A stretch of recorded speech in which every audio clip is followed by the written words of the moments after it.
A very special show all this hour, thought up by my good friend Scott Lowell, who's returning to the show. Scott, come and say hi. Hi, how are you? It's good to see you again, Sheena. I'm on the phone with Sharon Gless. She's trying to figure out how to Sharon, we're going to pick you up, sweetie. It's all good. She's going to pick you up in just a second. You stay on there. We are doing a reunion for the 10-year anniversary of one of the most innovative and cool shows on TV, Showtime's Queer as Folk. And we have almost the whole cast with us today. Of course, Scott, who played Ted. Taya Gill is here. Michelle Clooney is with me in studio. And everybody else is going to be on the phone, so we're getting everybody in. Hang tight. And it's so great to have you here. Welcome to the Sheena Metal Experience. Thank you. Thank you, Sheena. Okay, Michelle, let's start with you. Oh. Because Scott is busy trying to get everybody on the phone. Give us a little background on you and where you came from and as an actor and how you wound up with Queer as Folk.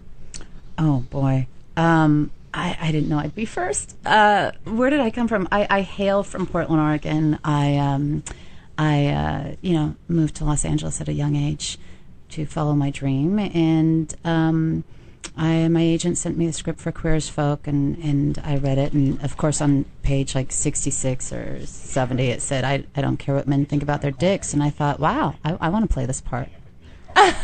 This is interesting. You don't see that every day. And it was great, and that's how it came into my life. Did you have any idea, Michelle, the impact that it was going to wind up making on the world? I don't think any of us did. I think it was just a really cool script. It was a great and new idea in that it was about the lives of these characters who happened to be gay, but that was secondary to the fact that they were just living their lives as everyone else, loving and living and following dreams and getting their heart broken. And in that respect, it was revolutionary. And I don't think any of us had any idea. We were just making a show, and we were more interested in making a good show. And I think that, the fact that when we went to New York for the first time, we were shocked at the response and people screaming and wanting autographs. Because we were shocked, I don't think we had any clue, really. Yeah, I agree. I mean, I think that, and you will always be these people forever. No matter what you go on and do as an actor, you will still always have this. I mean, that's awesome. A piece of it. Not good, Scott? I think you carry characters with you. No, of course it's a good thing. Well, when you affect the world with a role. Yeah, people keep wanting to give me psychiatric help, though, and that's... No, people keep wanting to hug you because you're so cute. Get you into rehab. Exactly. Taya, how about you? What's your background as an actor, and how did you wind up with this? I'm from Vancouver, Canada. Oh, and come a little closer to the mic for me. I'm Canadians are shy. Yes. And I was in Toronto, and I auditioned for the role of Lindsay in Queer as Folk, and it was just one of those transformative experiences. I was flown to LA, and one of the greatest events of my life happened. And I'm very proud of the show, and very proud of everyone I've worked with. And I think it is revolutionary, and I think it's changed a lot of people's lives, and I'm very grateful to have been a part of it. And Scott, just for my listeners, I know they've heard you before on the show, but give us a quick rundown of how you wound up with it. I similarly, had moved to Los Angeles about 2 years before the show started, and was just hitting the auditioning trails, and things were starting to get going here. And there was one day I was sent a script for a movie about firemen. And I was sent the script for Queer as Folk, and I decided I had a better shot at getting cast in Queer as Folk than getting cast as a fireman.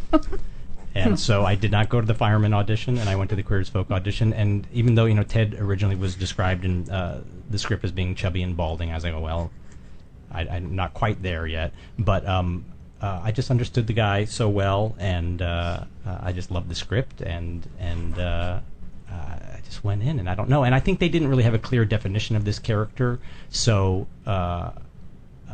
I went in and showed my own neuroses to them, and they seemed to respond. And then they said, "Yeah, that's the sad sack we're looking for," and that was that. It's a show with a lot of gay characters when you're the ugly one, because you're a nice-looking man. Well, thank you very much. And I know I said this last time, but in high school, you would have been my boyfriend.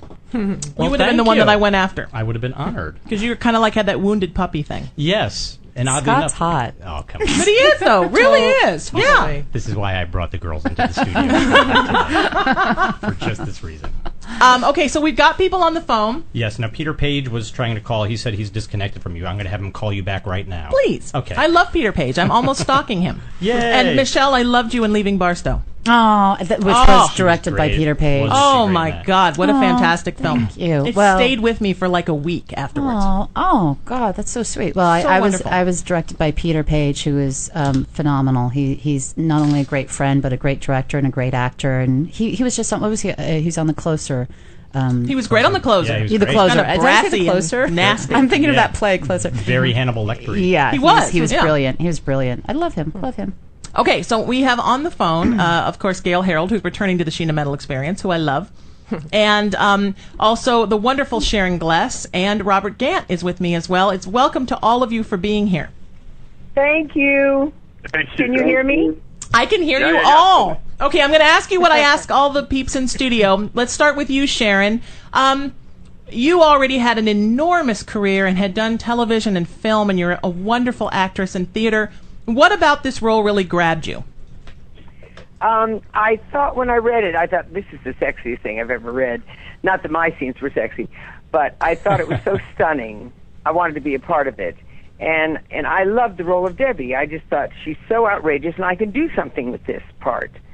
So I called Showtime. Someone sneaked it to me in Chicago. And I called Showtime, and I knew the assistant to Jerry Offsay, who was the head of Showtime, and I said, I want this part. What do I have to do? She said, well, let me talk to Jerry. Jerry said, I like the idea. I think she'll bring a little class to the project. I said, you tell Jerry class is not what I had in mind.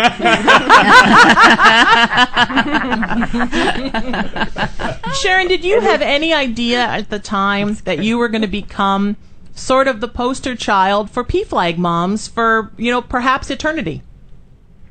No, I had no idea that would be the reaction to my character, although I've loved the response ever since.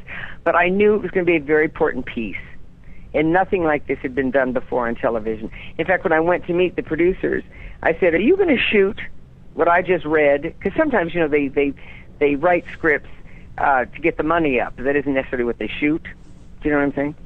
So I said, you're going to shoot what I just read? They said, every frame. I said, well, then send me in, Coach, because I got to be a part of this one. That's awesome. Yeah. And now, Gail, are you with me?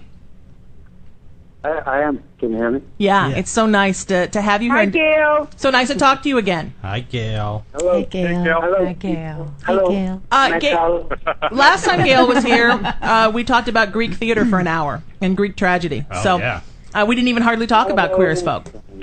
Gail, what was it about this role that made you want to do it? Because I think that certainly you felt the effects of this role. I mean, people have been emailing me about you for 3 days. So what was it about it that made you really want to do it? Because you're a very complex actor, and it was a very complex part.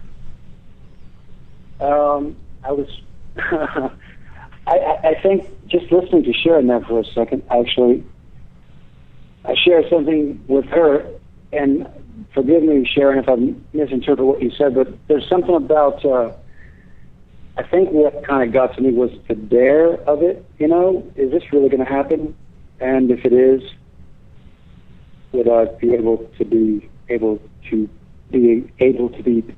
going to say that word about 5,000 times. I'm loving it. Would I be able to actually pull that off? And that's not a pun either. But, I think maybe that's part of it. And Sharon, like I said, if I'm getting you wrong, tell me, but there's something about, there's a little bit of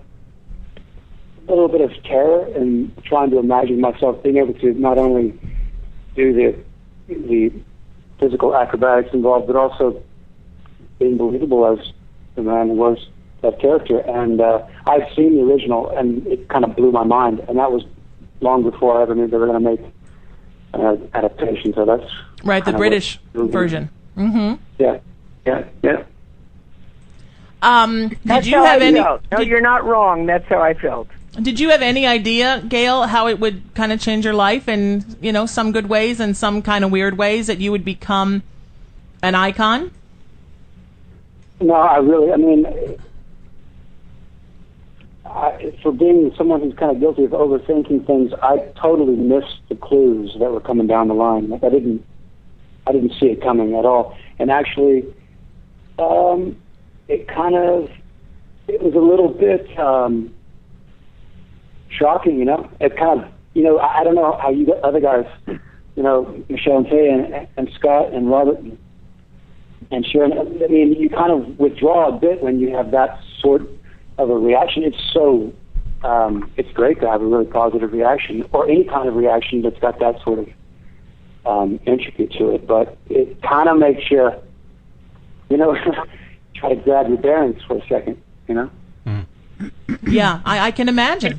Yeah. You kind of can withdraw like Elvis, because you can't go anywhere and not be swarmed. Oh, my God. Well, and you're kind of a thinker, and kind of a, like, you're not a showy guy. When you were in here last time with Denise Crosby, and we had a wonderful talk, and we talked all about theater, and you have a great love for the craft, but you're not like the, hey, how you doing? I'm going to show up at every red carpet and show off kind of guy. You're kind of a mellow guy.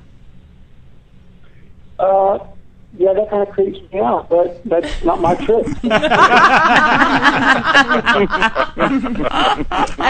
and Peter has joined us, Peter Page. Hi, Peter. Hi, Peter. Hi, Peter. We were just talking about how great you were on The Closer, and how you kind of played a great asshole. Oh, I missed it. The new Hannibal Lecter. Yeah, I think that you should have your own show where you just kill for sport. They did that show with Michael C. Hall, unfortunately. Oh, that's true. No, but he kind of kills for a different reason. I think you should just kill for sport. Peter, I'm such a fan, and I think you're such an amazing director. Why don't you tell us a little bit about where you came from as an actor, and then how you wound up on Queer as Folk? I was like a theater boy. I had been kind of working the regionals and finally moved to LA, and I'd been here about 3 years, kind of guest starring on stuff, doing a lot of sitcoms mostly. And one day a casting director grabbed me at the gym and said, Showtime just bought the rights to this British show called Queer as Folk. If I were you, I'd make a phone call. And Wow. And that was different than the usual grabs you get Locked at the gym. That's the gym. Well, the gym is the center of all things entertainment. I mean, let's face it, all things entertainment and all things gay. So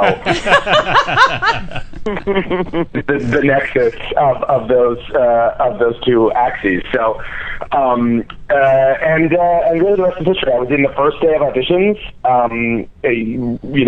With right before or after Scott Lowell, and shortly somewhere near when Hal Sparks was going in, and we sent Sharon in for her meeting. She was lost. We found her and sent her in. That's a true story. And that was it. Although the story that's sort of not as widely known, that I probably shouldn't be telling, is that Emmett was originally supposed to be black. And so when we screen tested, which is when you do your final audition in front of all the executives for the network and the president of the network, he didn't even look at me. He didn't even watch my audition, basically, because I was the only not black guy there. And then when the auditions ended, the guy said, well, we want Peter. And he was like, which one was Peter? And they were like, what one? And he was like, no, you can't have him. And so I had to come back and do it again. So that's how I got the Peter was the pigmentally challenged person of color. Yes. Exactly. I got soul, baby. I'm not a soldier, but I got soul.